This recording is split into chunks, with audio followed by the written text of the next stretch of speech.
Ja, Jungs und Mädels, ich sag mal so, seht ihr ja selber, setzt euch einen Helm auf, schön Preisschutzweste drum, sonst habt ihr auch so ein blaues Pfeilchen, muss nicht sein.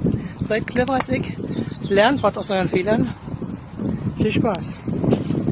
100 Euro für ein Anti-blaues Auge-Dingsbums. So ist geil. Tada! Ja. Ohne Scheiß, geht nicht ohne so einen geilen Helm aufs Wasser. Ist besser gegen blaue Augen. Und tut auch gar nicht weh. Hier, immer mit Helm.